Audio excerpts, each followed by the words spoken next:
अबू दरदा रज़ियल्लाहु ताला अन्हु दमिश्क की जामा मस्जिद में एक हदीस पाक हर जुमे को सुनाया करते थे। मौलाना बदरुद्दीन कादरी साहब के बयानात सुनने के लिए बदरुद्दीन कादरी ऑफिशियल को सब्सक्राइब जरूर करें। अबू दरदा रज़ियल्लाहु ताला अन्हु एक हदीस पाक हर जुमे को बयान किया करते थे। एक हदीस को बड़ी शानदार अंदाज में पब्लिक को समझाया करते थे। जब आपने ये सिलसिला शुरू किया तो कम लोग आए थे, लेकिन होते होते होते होते बहुत पब्लिक होना शुरू हो गई। इतनी पब्लिक हुई कि दमिश्क की जामा मस्जिद पुर होना शुरू हो गई। फिर उसके बाद में पब्लिक इतनी बढ़ी कि पब्लिक इतनी बढ़ गई कि उसके अंदर अब जगह तंग हो गई, यानी मस्जिद के बाहर भी लोग आना शुरू हो गए। जो हजरत अबू दरदा का शोरा है, हजरत अबू दरदा हदीस बयान करते हैं, मुस्तफा की हदीस बयान करते हैं, चलो सुनने के लिए चलते हैं। उस शाकाने रसूल अपने दिलों में जो मुस्तफा का इश्क रखा करते थे, हदीस मुस्तफा सुनने के लिए रवा दवा हो जाया करते थे। दौड़ दौड़ के लोग मस्जिद में आया करते थे, चलो अबू दरदा की हदीस सुनेंगे, चलो अबू दरदा से नबी की हदीस सुनेंगे, अबू दरदा बयान करेंगे, हम वहां बैठ के मुस्तफा की हदीस से सुनेंगे। मजमा बहुत ज्यादा होना शुरू हो गया। यही खबर उड़ते उड़ते मदीने की सरजमीन पे पहुंच गई, और जब मदीने की सरजमीन पे ये खबर पहुंच गई तो आशिके रसूल के कान से ये आवाज टकरा जाती है, और आशिके रसूल अपने बिस्तर से उठ के खड़ा हो जाता है, और खड़ा होने के बाद में अपने वालिद साहब के करीब आता है। अब्बा हुजूर, मैं दमिश्क जाना चाहता हूँ। बेटा सब खैरियत तो है, क्यों जाना चाहते हो? कहा अब्बा हुजूर, वहाँ पे हजरत अबू दरदा है, नबी की हदीस पाक सुनाते हैं, बड़े अच्छे अंदाज में बयान करते हैं, दिल करता है वहां जाके नबी की हदीस सुन के आऊं। न जाने मेरे मुस्तफा ने उस हदीस में हम गुनाहगारों के लिए कौन से अनमोल हीरे रखे होंगे जो हमारी जिंदगियों में काम आएंगे। अब्बा मैं जाना चाहता हूँ, मुझे इजाजत दे दीजिए। बाप ने कहा बेटा ठीक है, नबी की हदीस सुनने के लिए जाना चाहते हो तो मेरी तरफ से इजाजत है। लिहाजा वो बेटा वहां से निकल के अपनी माँ के करीब आया। अम्मी जाए, मैं जो है दमिश्क जाना चाहता हूँ, मुस्तफा की हदीस सुनने के लिए जाना चाहता हूँ। माँ ने कहा ऐ मेरे बेटे, तू हदीस सुनने के लिए जा रहा है, मैं तुझे रोकूंगी नहीं। अगर तू दुनिया के लिए जाता तो मैं तुझे रोक लेती। अब उस जमाने की माँ को देखें और आज के जमाने की माँ को देखें। आज के जमाने की माँ अगर बच्चा मस्जिद में जाता हो तो रोकने की कोशिश में है, दीन ना सीख जाए बच्चा तो उसको रोकने की कोशिश में है, दीन से दूर है बच्चा तो उसको दीन से दूर ही रखने की कोशिश में है, यानी नमाज से दूर है बच्चा तो उसको समझाने की कोशिश में नहीं।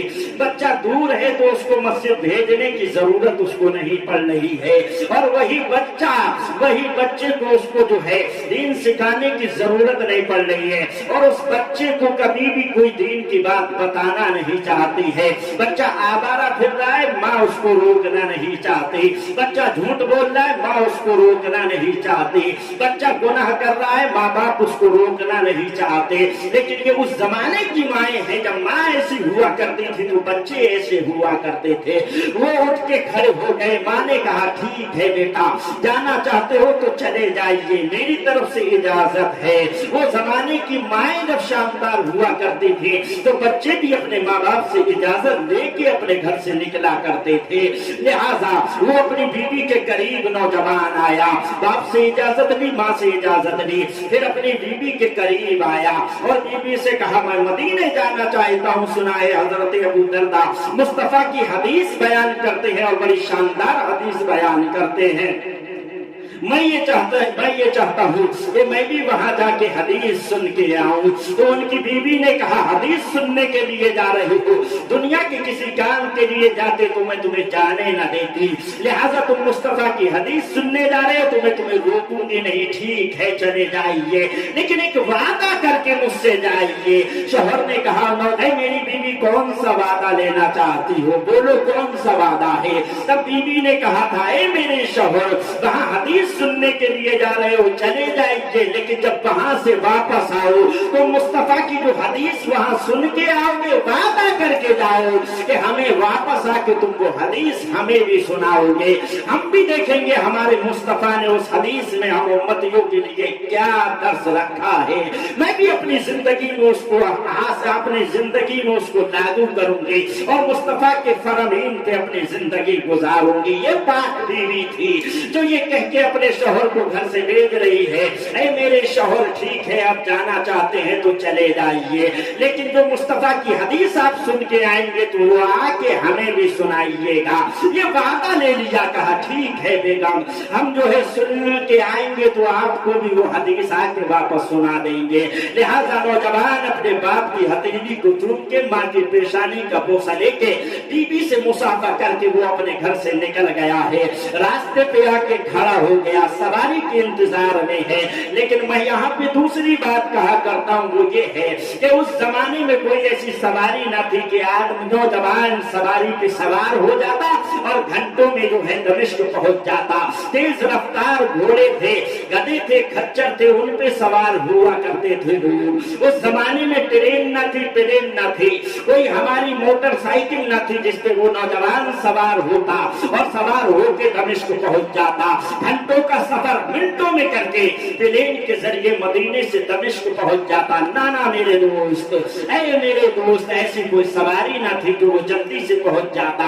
अपने घर से बाहर निकल के खड़ा हो गया, इंतजार इस चीज का है कि कोई सवारी आए मैं उस पर सवार हो जाऊं। घंटों हो गए खड़े खड़े, कोई सवारी नहीं आई तो नौजवान अपने घर से हदीस मुस्तफा सुनने के शौक में अपने घर से पैदल निकला है और पैदल निकल के मदीने से चलना शुरू हो गया। वहां सवारी मिलती तो सवारी पे सवार हो जाता, जहां तक वो तो सवारी उतार देती वहां से फिर पैदल रवा दवा हो जाता था। सफर की जो है दिक्कतें समूबतें झेलता हुआ नौजवान चला जा रहा है, आज चला जा रहा है। गर्म हवाओं को झेलता हुआ, तपिश की गर्मी को झेलता हुआ, आंधी और तूफान को झेलता हुआ नौजवान बढ़ता हुआ चला जा रहा है। उस नौजवान को कोई रोकने वाला नहीं है, न उसको गर्मी रोक रही है, न उसको जो है गर्म हवाएं रोक रही है, न उसको जमीन की तपिश रोक रही है, न उसको आसमान के सूरज की गर्मी रोक रही है, न सवारी मिलने का गम उसको रोक रहा है। दिल में जब इश्क होता है मुस्तफा का तो गरम हवाएं कुछ नहीं करती हैं। दिल में जब इश्क होता है मुस्तफा का तो सूरज की गर्मी कुछ नहीं किया करती है। दिल में जब इश्क होता है मुस्तफा का तो रेत की गरम रेत कुछ असर नहीं करती है।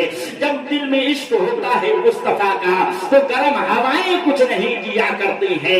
इसीलिए तो आला हजरत ने कहा था, आज ले उनकी पनाह, आज मदद मांग उनसे, आज ले उनकी पनाह, आज मदद मांग उनसे, कल न मानेंगे कियामत में अगर मान गया। आज मदद ले ले उनसे, आज मदद मांग ले उनसे, फिर मदद मांगने का तुझे वक्त नहीं मिलेगा। लिहाजा दिल में इश्क मुस्तफा होता है तो गर्मी असर नहीं करती, गर्म हवाएं असर नहीं करती। दीवाना चलता चला जा रहा है और चलते चलते चलते पहुंच गया दीवाना पहुंच गया दमिश्क की सरहदों सीमा पे। और सरहदों सीमा को पार करने के बाद जैसे ही दमिश्क के अंदर उसने कदम रखा है, लोग जमा मिल गए। लोगों से पूछा, मुझे बताइए वो मस्जिद कहाँ है, दमिश्क की जामा मस्जिद कहाँ है जहाँ पर नबी का आशिक, नबी का सहाबी हजरत अबू दर्दा हदीस मुस्तफा सुनाया करते हैं। मैं हदीस मुस्तफा सुनना चाहता हूँ, जरा बताएंगे वो मस्जिद किधर है, वो दमिश्क की जामा मस्जिद किधर है। लोगों ने रास्ता बताया, दीवाना आगे चल दिया। दीवाना आगे पहुंचते पहुंचते दमिश्क की जामा मस्जिद में पहुंच जाता है। क्या देखा पहुंचने के बाद, तमाम लोग खड़े हुए हैं और दुआ के लिए सब हाथ उठाए हुए हैं। देखा दमिश्क की जामा मस्जिद की मिंबर पर हजरत अबू दर्दा खड़े हुए हैं और दुआ फरमा रहे हैं। लोग दुआ कर रहे हैं, लोग अपने घर की तरफ रवा दवा हो लिए हैं। एक ने रोता हुआ इनको देखा, रोता हुआ देख के पूछा, भाई क्यों रोते हो? تو دیوانے نے کہا تھا کہ میں رو اس لیے رہا ہوں، مصطفیٰ کی حدیث سننے کے لیے آیا تھا، لیکن جب یہاں پہنچا ہوں تو پتہ لگا ہے کہ حدیث سنا دی گئی ہے۔ اب حدیث سنا دی گئی ہے، نہ جانے اس حدیث میں میرے مصطفیٰ نے ہمارے لیے کیا پیغام رکھا ہوگا جو مجھ سے مس ہو گیا، نہ جانے مصطفیٰ میں انہوں نے اس حدیث میں کون سے ایسے انمول ہیرے رکھے ہوں گے جو ہماری زندگی میں ہمارے کام آ سکتے تھے، نہ جانے اس حدیث میں کون سا ہماری زندگی کا پہلو ہوگا جس پہ ہم عمل کرتے اور عمل کر کے حضور سرور کائنات صلی اللہ علیہ وسلم کا قرب حاصل کر لیتے، نہ جانے اس حدیث میں کون سی ایسی بات ہوگی جو میں سن نہ پایا، میرا دل تڑپ رہا ہے اس لیے میں رو رہا ہوں۔ حدیث سننے کے لیے آیا تھا لیکن حدیث تو مکمل ہو گئی ہے، اب میں کیا کروں؟ اتنا کہنا تھا، لوگ ادھر ادھر چلے گئے، کہا ٹھیک ہے، دل میں خیال آیا حدیث تو سن نہیں پایا، چلو حضرت ابو درداء کا ہی دیدار کر لیتے ہیں۔ روتے رو رہے ہیں اور آگے کو بڑھتے چلے جا رہے ہیں، حضرت ابو درداء کی نگاہوں سے نگاہ ملی ہے، حضرت ابو درداء نے دیکھا ہے اور چہرے کا مطالعہ کیا ہے، اور حضرت ابو درداء نے ان کے کچھ کہنے سے پہلے ہی ارشاد فرمایا، اے نوجوان ذرا یہ تو بتا کیا تو مدینہ منورہ سے تشریف لایا ہے؟ اس نوجوان نے کہا تھا آپ کو کیسے پتا کہ میں مدینے سے تشریف لایا ہوں؟ تو حضرت ابو درداء فرماتے ہیں تیرے بدن سے مدینے کی خوشبو آ رہی ہے، تو میں نے پہچان لیا کہ تو مدینے سے آ رہا ہے، تیرا جسم سے مہک رہی ہے مدینے کی خوشبو، بتا کیسے آنا ہوا اور کیوں آیا ہے یہاں پہ؟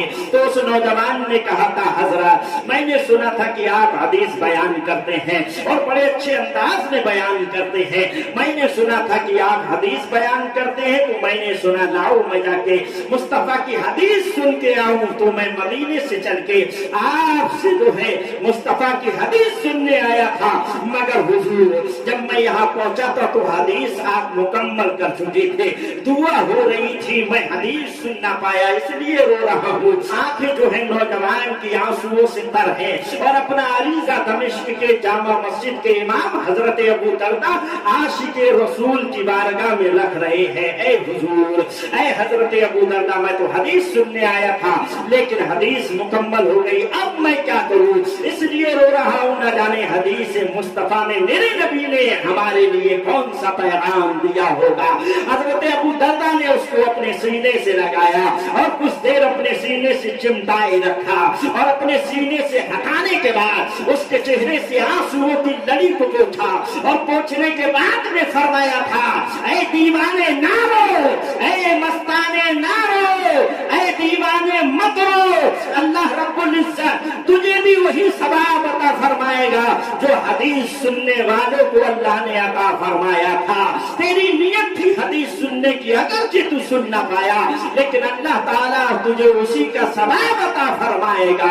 تو لہذا میں کہنا یہ چاہتا ہوں، اس زمانے کے لوگ حدیث سننے کے لیے اتنا لمبا سفر کیا کرتے تھے، مصطفیٰ کی ایک حدیث سننے کو مل جائے تو ہم اپنی زندگی کو کامیاب بنائیں۔ آج اللہ رب العزت ہم تمام کو توفیق عطا فرمائے کہ ہم بھی حدیث مصطفیٰ سے ایسی ہی محبت کریں جیسے اس دیوانے نے کی تھی۔ مولانا بدر الدین قادری صاحب کے بیانات سننے کے لیے بدر الدین قادری آفیشیل کو سبسکرائب ضرور کریں۔